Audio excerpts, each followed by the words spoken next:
25 décembre 1991. Devant les caméras du monde entier, le président Mikhaïl Gorbatchev, à la tête d'un empire en miettes, déclare solennellement la fin de l'URSS. Я покидаю свой пост с тревогой, но и с надеждой, с верой в вас, в вашу мудрость и силу духа. Желаю всем вам самого доброго. En quelques minutes, l'adjectif soviétique est banni du vocabulaire.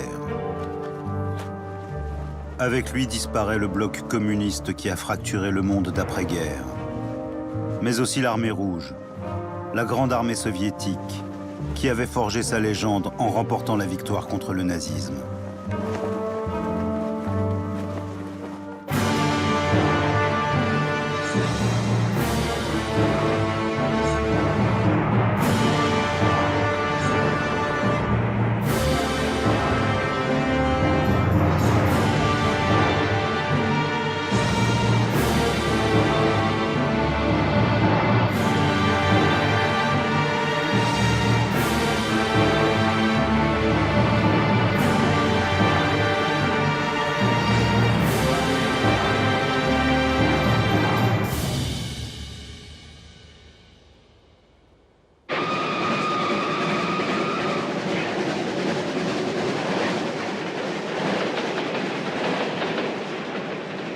Été 45.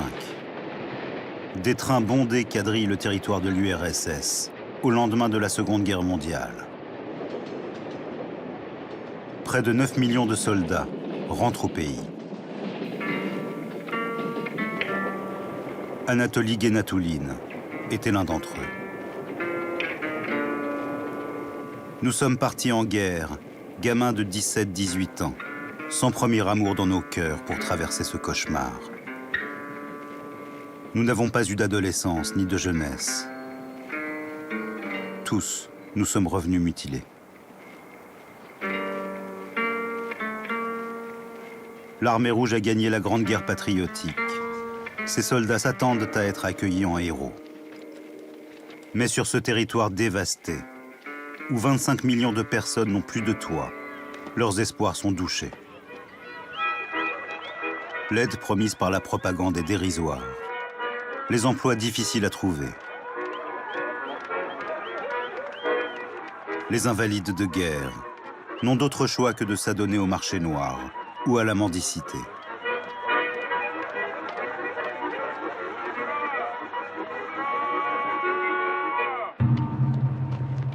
Quant aux prisonniers de guerre, dont la moitié seulement a survécu aux mauvais traitements, au travail forcé, à la famine organisée par les nazis, ils sont dès leur retour suspectés de trahison. Igor Trapitsine se souvient de son retour au pays en juillet 1945. Mitraillettes, chiens policiers, ça nous a quand même un peu surpris. Le SMERSH, le contre-espionnage militaire, nous a internés derrière les barbelés. Considérés comme dangereux, les prisonniers de guerre passent sans transition du camp nazi au camp soviétique.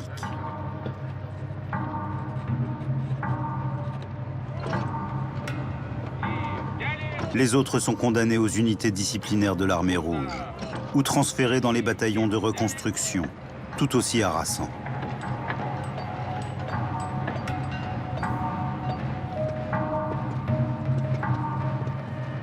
Pour Staline, la gloire de l'armée rouge est révolue. Aux yeux du dictateur, elle est devenue trop puissante, trop populaire. Personne, pas même son armée, ne doit lui faire de l'ombre.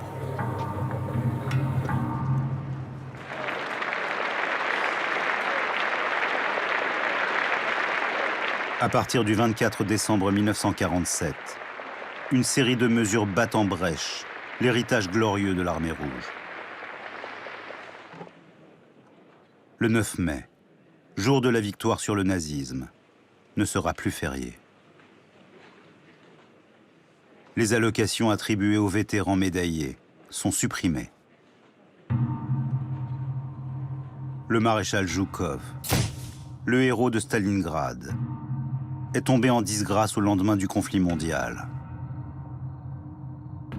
Son trésor de guerre et son amitié avec le traître Vlasov ont servi de prétexte à Staline pour se débarrasser de lui.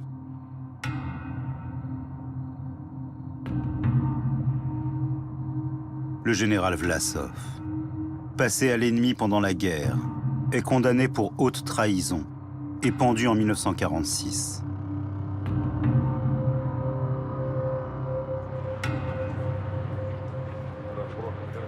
Zhukov est relevé de ses fonctions par le Politburo et envoyé en mission à Odessa, en Chine, puis aux confins du Turkestan, le plus loin possible de Moscou.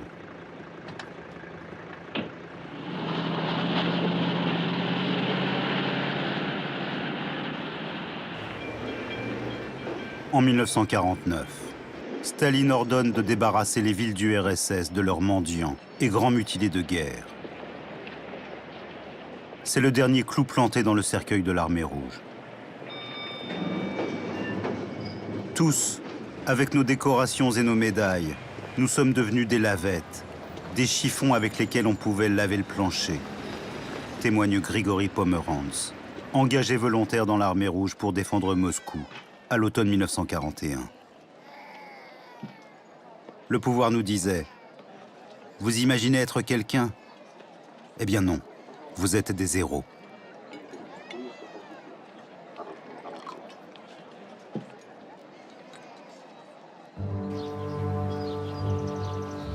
La Grande Guerre patriotique a laissé place à un nouveau conflit.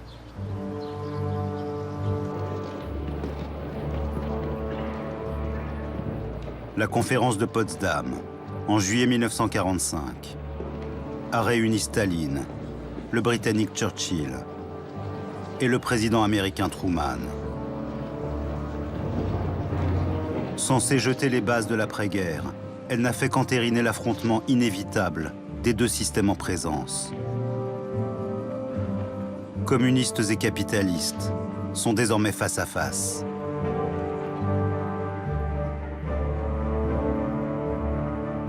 Via le plan Marshall, le président Truman aide matériellement 16 pays du bloc occidental. Les pays libérés par l'armée rouge se retrouvent dans la sphère d'influence soviétique. L'Allemagne est divisée en plusieurs zones d'occupation, comme Berlin, sa capitale.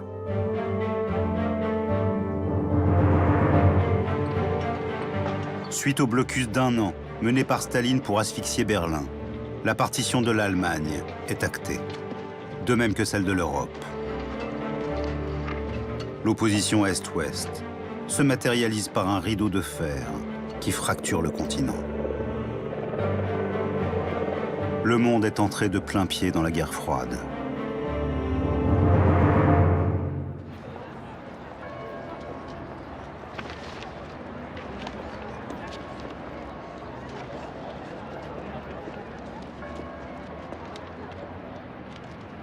« 9 mars 1953. 4 jours après sa mort, Staline a droit à des funérailles grandioses. Venus en masse des 4 coins de l'Empire, les Soviétiques rendent un dernier hommage au tyran qui a régné sur eux pendant près de 30 ans. Дорогие товарищи и друзья, народы нашей страны могут быть уверены в том, что коммунистическая партия и правительство Советского Союза не пощадят своих сил и своей жизни для того, чтобы сохранить стальное единство рядов партии и руководства. Lavrenti Beria, le chef du NKVD, la police politique, et Nikita Khrouchtchev, qui a organisé les funérailles, incarne la nouvelle direction de l'Union soviétique. Déjà, il s'apprête à liquider l'héritage de Staline.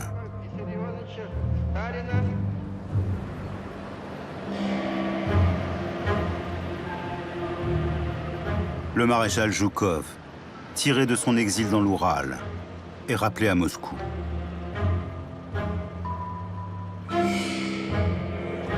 Le 14 mai 1955, il signe le pacte de Varsovie, une alliance militaire créée pour faire front à l'OTAN, le bras armé de l'Occident. Pour le maréchal soviétique, c'est un retour en grâce.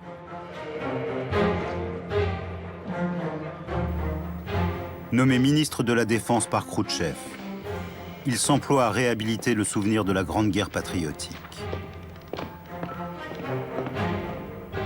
Zhoukov fait poser des stèles, élever des statues à Stalingrad, Leningrad ou Minsk.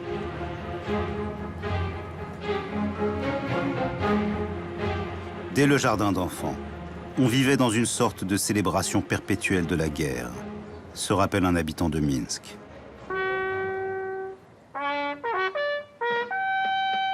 La maîtresse nous a emmenés devant le monument dédié à Marat Kazay. Regardez les enfants, c'est un jeune héros. Il n'avait que 14 ans quand il s'est fait exploser, avec une grenade, en tuant beaucoup de fascistes. Quand vous serez grand, vous devrez être comme lui.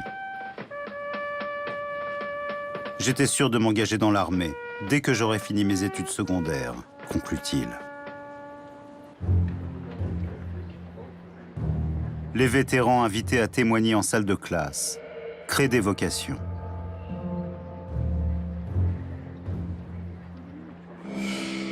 Après les années noires de l'après-guerre, faire carrière dans l'armée redevient attractif.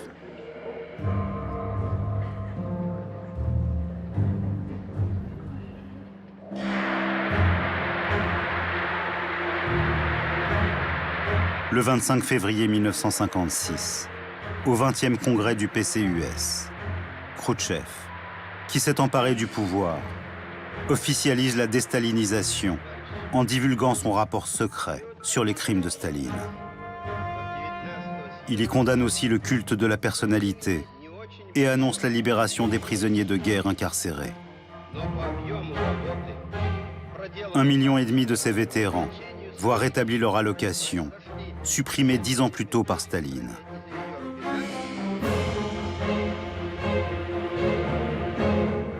Diffusé partout en Europe centrale, le rapport Khrouchtchev alimente les espoirs de libéralisation des pays frères.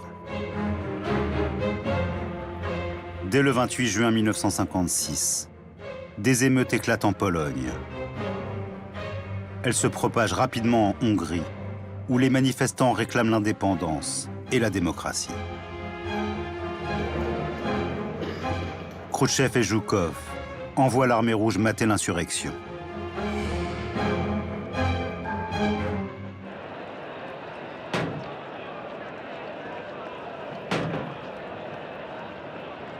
Quand les chars soviétiques entrent à Budapest, le 24 octobre 1956, la situation se révèle plus explosive que prévu. Place des Héros, la statue de Staline a été déboulonnée.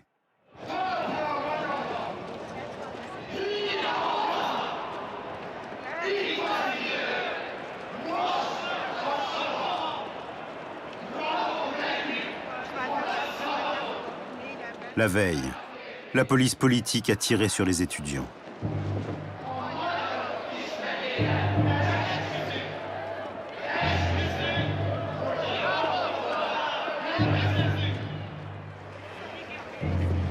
Pour se défendre et faire face, les manifestants se servent dans les dépôts d'armes de l'armée hongroise. Depuis les toits, des grenades et des cocktails Molotov sont jetés sur les tanks.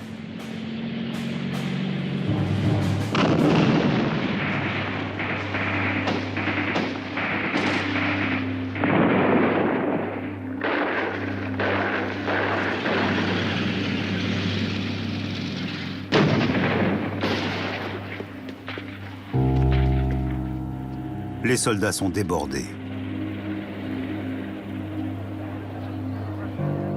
La situation échappe de plus en plus au Kremlin.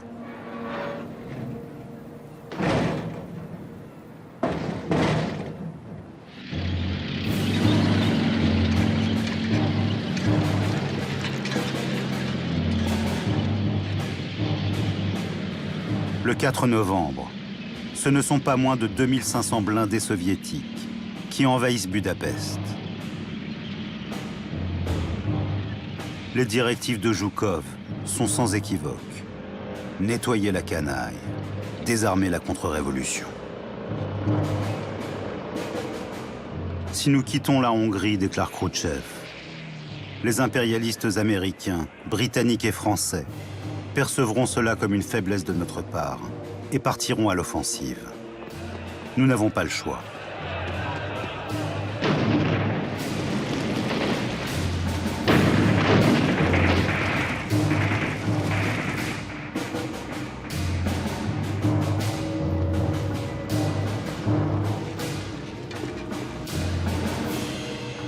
Fin novembre, l'insurrection est écrasée.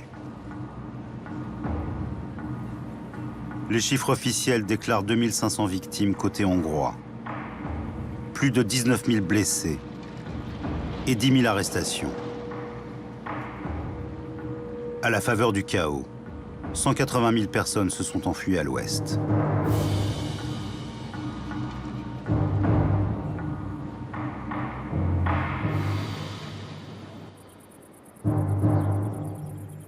L'Armée rouge a fait ses preuves dans sa nouvelle mission de maintien de l'ordre.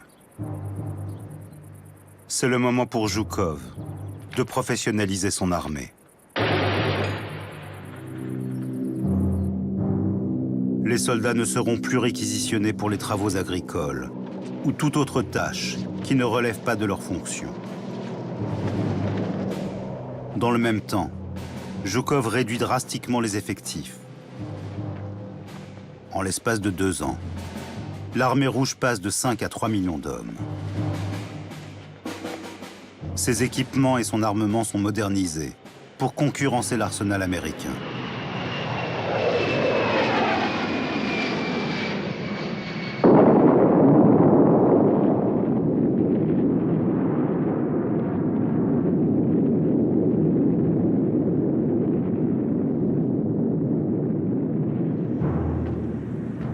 Dans le contexte de la guerre froide, la bombe atomique a tout changé. Le monde est entré dans ce que l'on appelle l'équilibre de la terreur.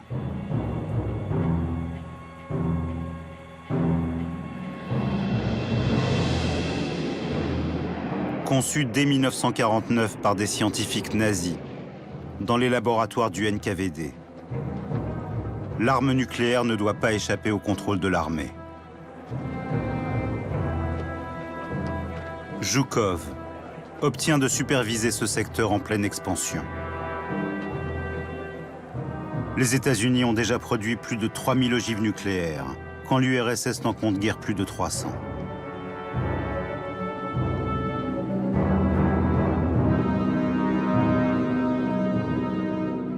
Le 14 septembre 1954, lors de l'opération Boule de neige, une bombe atomique est lancée à 8000 mètres d'altitude, au sud des monts Oural.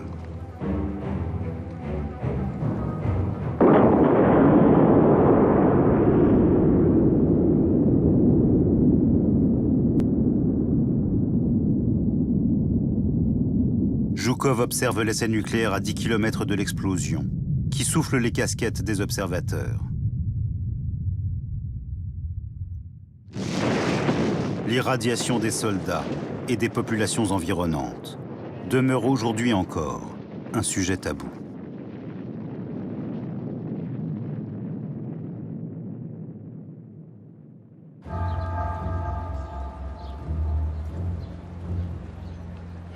Ces armes sont mises au point au sein de villes cachées, construites dans les années 40, pour accueillir ceux qui travaillent dans les domaines ultra-sensibles du nucléaire, des armes biologiques ou chimiques. Ces villes ne sont indiquées sur aucune carte.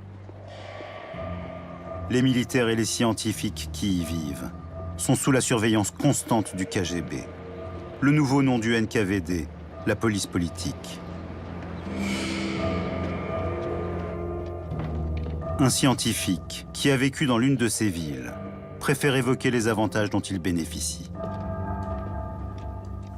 Nous y étions bien payés, 20% de plus qu'ailleurs.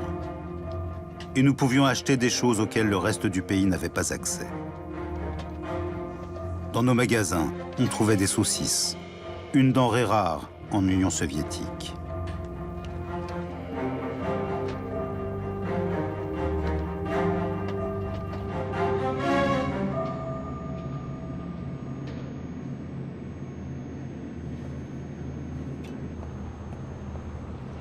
En parallèle au nucléaire, Américains et Soviétiques se sont lancés dans une compétition d'un nouveau genre, la conquête spatiale. L'ingénieur militaire Sergueï Korolev, qui conçoit des missiles à longue portée, convainc Zhukov qu'ils peuvent aussi percer la stratosphère et même envoyer des hommes dans l'espace.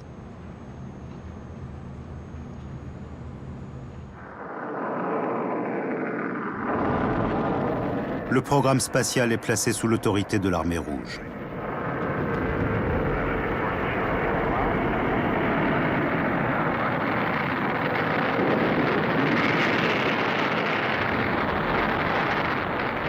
Le lancement de Sputnik 1, le 4 octobre 1957, est un succès. Le mois suivant, Sputnik 2 entre en orbite. À son bord, Laïka, une chienne errante trouvée dans les rues de Moscou. Elle sera le premier être vivant à naviguer dans l'espace. La petite chienne mourra 7 heures après le lancement de la fusée. Le temps de prouver qu'il est possible de survivre aux effets de la pesanteur.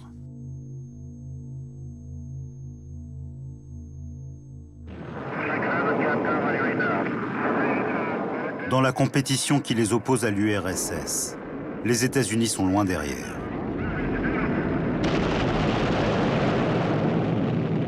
Pour rattraper leur retard, ils créent la NASA et investissent massivement dans les vols habités.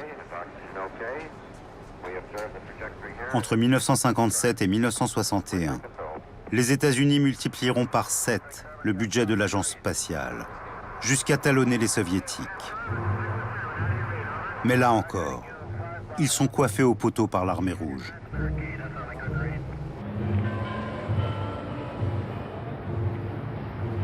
Le 12 avril 1961, Radio Moscou diffuse un communiqué qui sidère le monde. Говорит Москва. Говорит Москва. Передаем сообщение ТАСС о первом в мире полете человека в космическое пространство.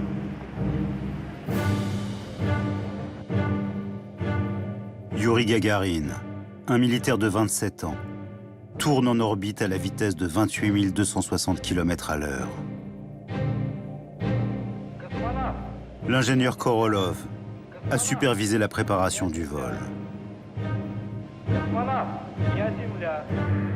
Земля, я космонавт. Наблюдаю Землю, различаю складки местности, лес, реки, облака, облака кучевые. Кругом все красиво, красота.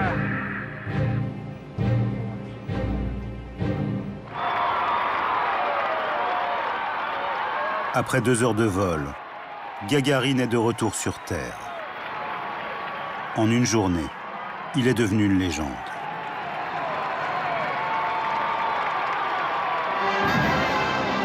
Tout le monde était dans la rue, se rappelle Margarita Pogrebitskaya. On riait, on s'embrassait, on pleurait.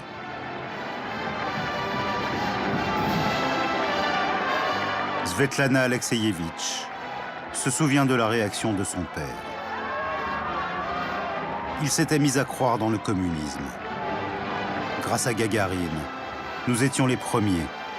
Rien ne nous était impossible.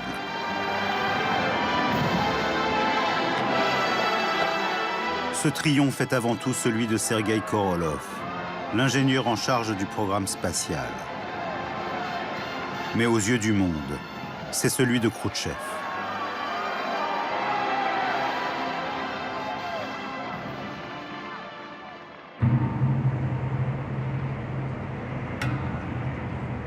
En 1962, un an après la construction du mur de Berlin et l'élection de John Fitzgerald Kennedy à la présidence des États-Unis, le monde retient son souffle. Good evening, my fellow citizens.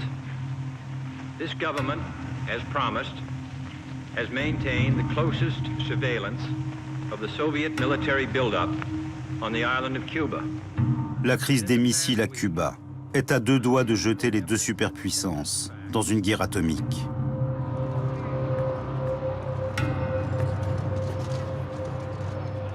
Pour calmer le jeu, Kennedy et Khrouchtchev s'engagent sur la voie de la détente.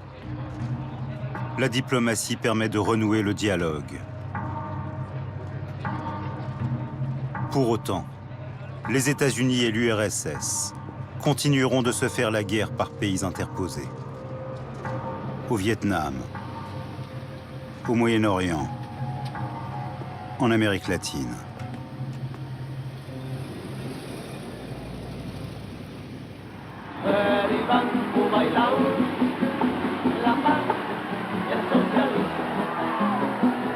L'armée rouge fournit à ce que la propagande nomme la lutte des opprimés, des fusils mitrailleurs Kalachnikov, des missiles solaires, des avions de chasse, des instructeurs militaires.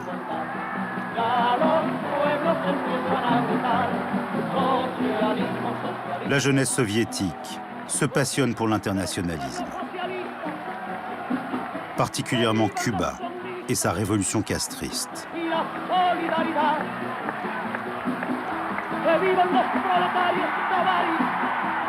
Margarita Pogrebitskaya était étudiante en médecine. Nous rêvions tous de Cuba. Nous étions si faciles à tromper. Mais quand même, je n'oublierai jamais cette époque exaltante.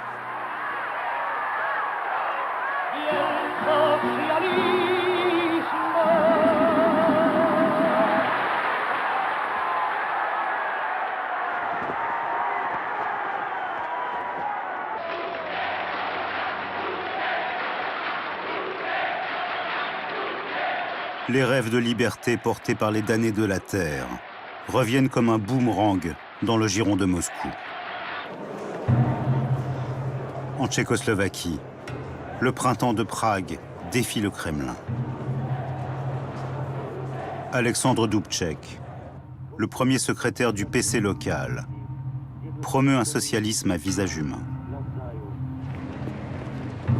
Ces réformes vont de la suppression de la censure au multipartisme et passent par l'arrestation du chef de la police politique.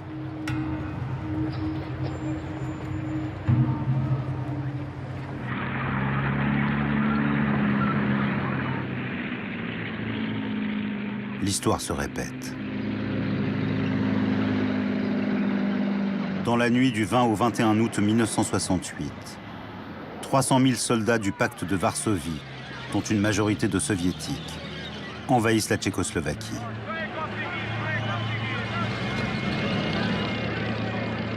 Léonid Brejnev, le successeur de Khrouchtchev, a envoyé l'armée rouge rétablir l'ordre. Le soldat Boris Chmelov s'imagine déjà rentrer chez lui en héros. Nous nous attendions à un groupe pitoyable de contre-révolutionnaires que nous vaincrions rapidement. On imaginait la joie et la reconnaissance des Tchécoslovaques, les fleurs qui volent sous nos chars, comme en 1945.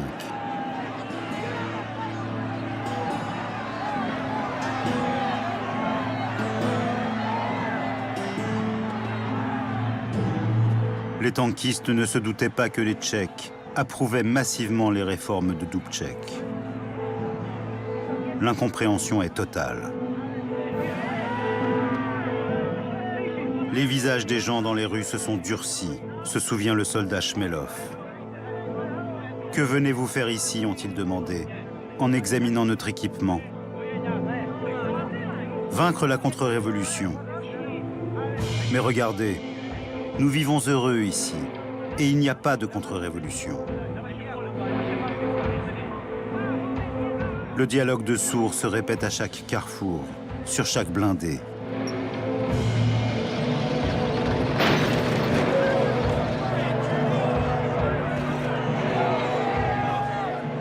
D'abord pacifique, la confrontation se tend au fil des heures.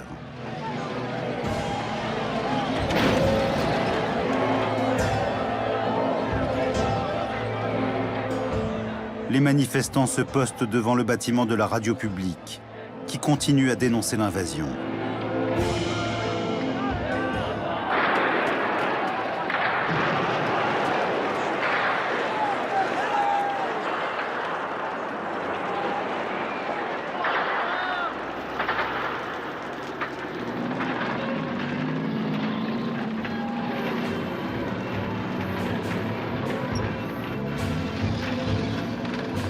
Les troupes du pacte de Varsovie ouvrent le feu.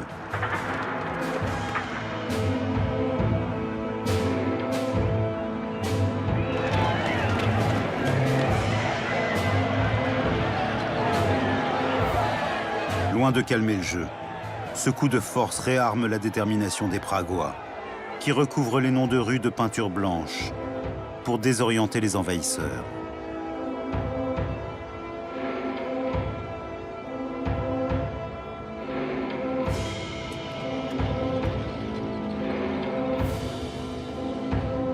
Sur les vitrines des magasins, les commerçants placardent des messages hostiles aux grands frères russes. Les commerces de bouche refusent de vendre de la nourriture aux soldats étrangers. Le haut commandement soviétique était persuadé que la population tchécoslovaque les nourrirait. Rien n'a été prévu pour les approvisionner.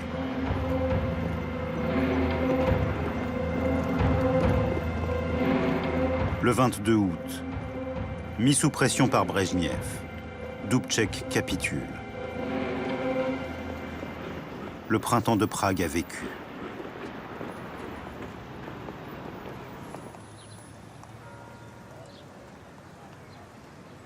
Mais Moscou maintient ses troupes sur le sol tchécoslovaque.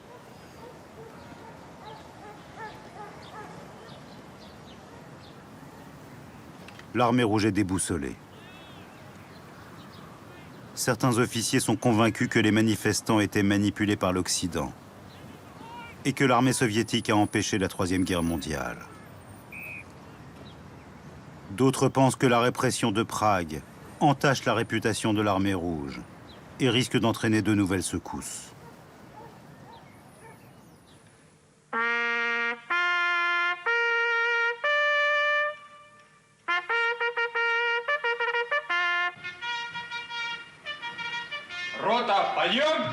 Le questionnement des officiers fait écho au désarroi des soldats.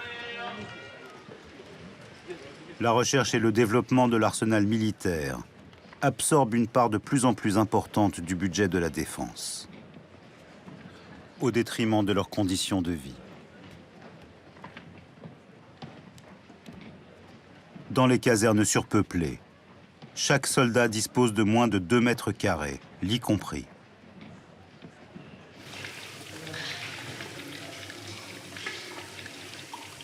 La cantine est une déception sans cesse renouvelée. Des rations minuscules. Aucun produit frais.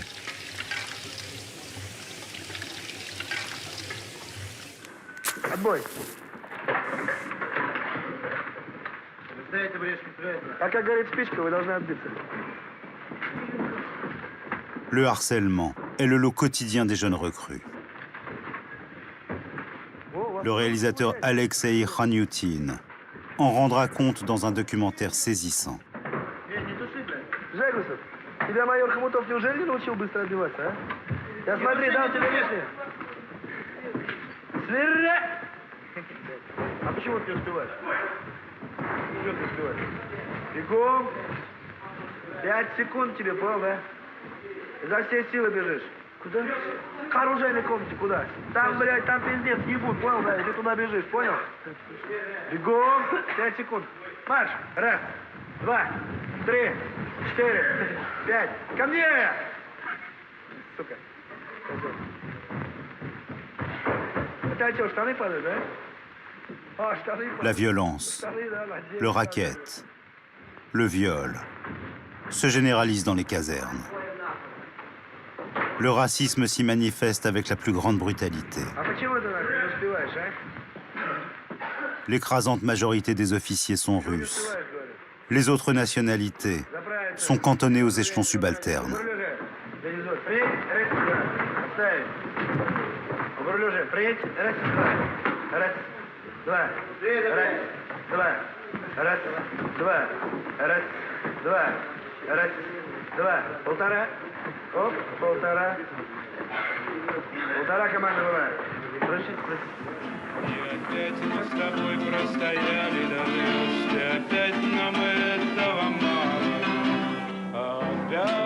L'armée rouge est devenue un repoussoir. Les plus diplômés cherchent par tous les moyens à éviter la conscription. Entre 1954 et 1978, le nombre de jeunes qui tentent d'échapper au service militaire fait plus que quadrupler, de 9 à 38%. Les engagés sont des enfants d'ouvriers et de petits employés de bureau. La plupart se moquent de la défense du communisme ou de la lutte contre l'impérialisme. Le général Epitchov, chef de la direction politique de l'armée, tire la sonnette d'alarme. Nos jeunes recrues diffusent des idées politiquement naïves, pacifiques et indifférentes à la guerre menée par nos ennemis de classe.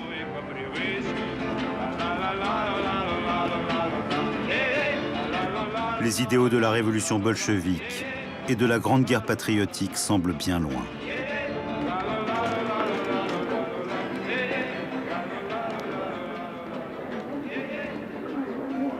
Pour cette nouvelle génération de soldats, l'armée, c'est avant tout la garantie de l'emploi et quelques avantages sociaux.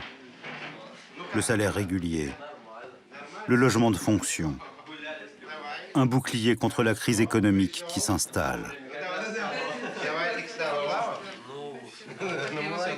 Mais à la fin de la décennie 70, l'armée rouge est remise en selle par la crise afghane.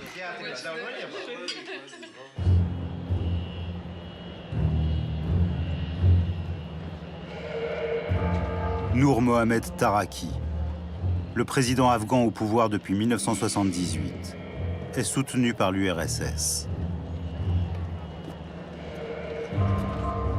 Il est éliminé le 14 septembre 1979 par son Premier ministre, qui veut prendre ses distances avec Moscou. Le Kremlin s'inquiète et brandit la menace d'une intervention armée. Elle est loin de faire l'unanimité. Andrei Gromyko, le ministre des Affaires étrangères, est le plus réticent. Contre qui allons-nous combattre? C'est une affaire interne à l'Afghanistan, objecte-t-il. Brejnev, qui gouverne l'URSS depuis 15 ans, malade et âgé de 73 ans, n'écoute plus que le chef du KGB, Yuri Andropov. Ce dernier assure que l'intervention ne durera que quelques semaines. Les buts de guerre sont limités. Il s'agit d'installer dans ce pays frontalier un gouvernement favorable au Kremlin. En somme, une opération de maintien de l'ordre, comme à Budapest en 1956, comme à Prague en 1968.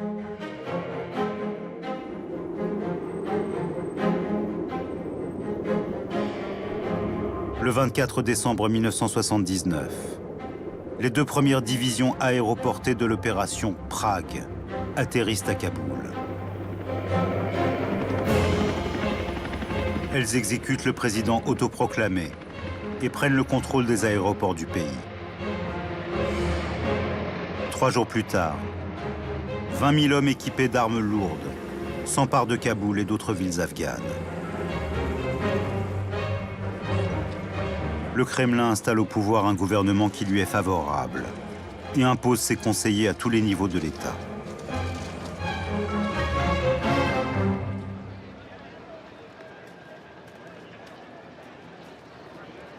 Le 1er janvier 1980, 55 000 soldats soviétiques campent dans le pays. 3 mois plus tard, ils sont 85 000. Quand des garçons sautaient sur des mines, nous écrivions « tués dans un accident de la route » ou « morts d'une intoxication alimentaire ». Dans un cimetière de la banlieue de Minsk, un père s'en indigne. J'ai voulu écrire sur la tombe de mon fils, mort en Afghanistan, mais on nous l'a interdit. C'est nous qui avons payé le fossoyeur pour rajouter RDA pour République démocratique d'Afghanistan. À cause de ces 3 lettres, j'ai été convoqué régulièrement pendant 1 année.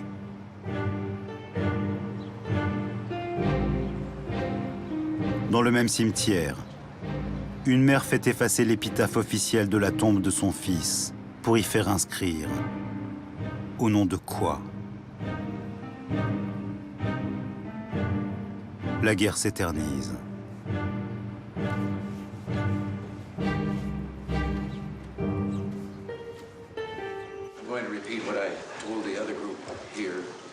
En 1984, le soutien du président américain Ronald Reagan aux Moudjahidines atteint 280 millions de dollars. L'URSS est exsangue, en proie à la pénurie et au mécontentement. Mikhail Gorbatchev, le nouveau secrétaire général du PCUS, comprend que la guerre ne peut être gagnée. Pour lui, il s'agit de trouver une issue honorable au conflit. До конца 1986 года из Афганистана будут возвращены на родину 6 полков, 1 танковый, 2 мотострелковых и 3 зенитных с их штатной техникой и вооружениями. Pendant que les premiers régiments sont rapatriés d'Afghanistan, 500 familles de soldats exigent des nouvelles de leurs enfants. La création du comité des mères de soldats ébranle le pouvoir. Sous la glasnost, initiée par Gorbatchev, la censure ne s'applique plus. C'est le début du grand déballage.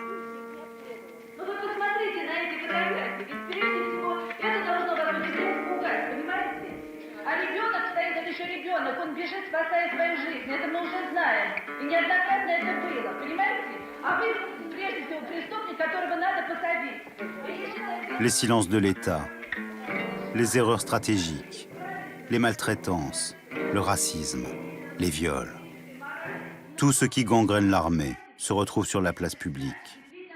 Их насилуют в частях, они бегут в прокуратуру, Бог знает откуда, за помощью. Их вылавливают и опять отправляют в эту же часть. И даже здесь не проверив медицински, их не обследовав.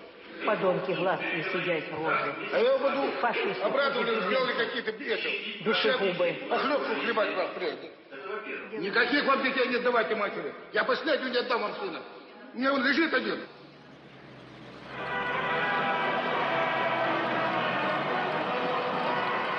Le 15 février 1989, l'armée rouge jette l'éponge. Les derniers blindés quittent l'Afghanistan. Le conflit aura duré près d'1 décennie, 2 fois plus longtemps que la Grande Guerre patriotique.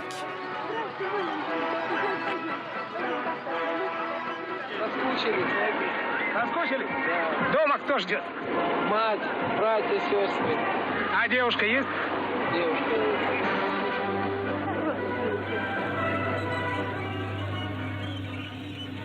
Et l'histoire s'accélère.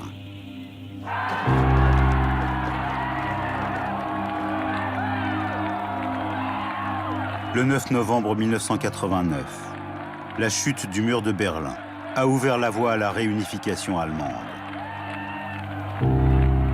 Le 30 septembre 1990, la RDA se retire du pacte de Varsovie. Les démocraties populaires reprennent le contrôle de leur destin et réclament le départ des soviétiques.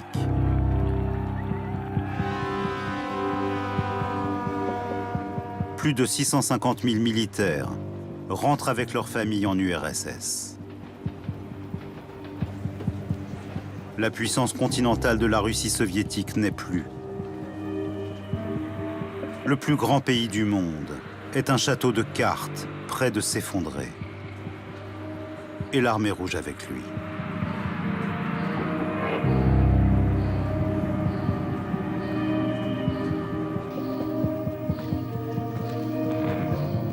Gorbatchev cherche à sauver ce qui peut l'être, mais il est trop tard.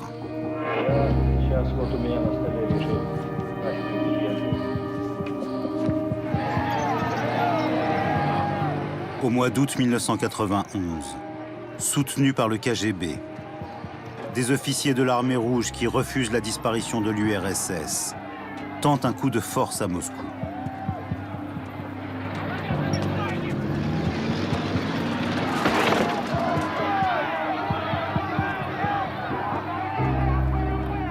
Cette fois, ce n'est pas à Prague ou à Budapest que les chars se heurtent à la population, mais dans la capitale même de la Russie.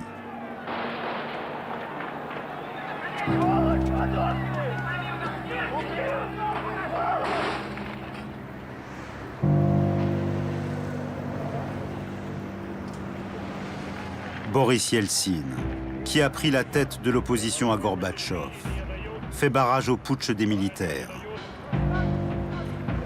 Il est propulsé à la présidence de la Nouvelle-Russie. En 1992, l'armée rouge est rebaptisée Force armée de la Fédération de Russie. Elle comptait alors près de 3 millions d'hommes. Restructurée et dégraissée, elle perdra en 20 ans la moitié de ses effectifs.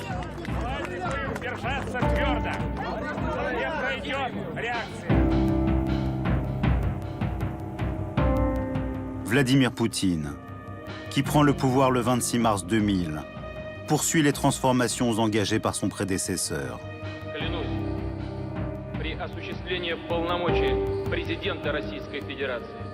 Il en profite pour écrire un roman national attrape-tout, qui récupère l'héritage de l'armée rouge, autant que celui des armées tsaristes, ravivant le patriotisme de la population.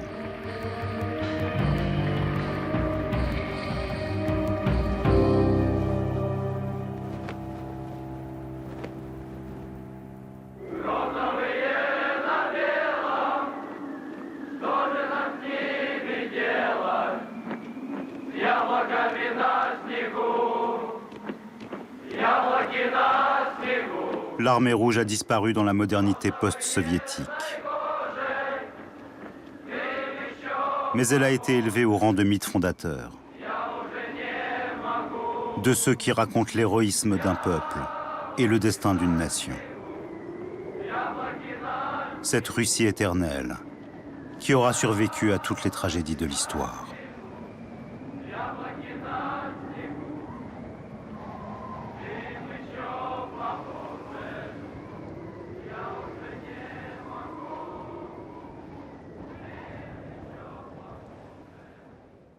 Yeah.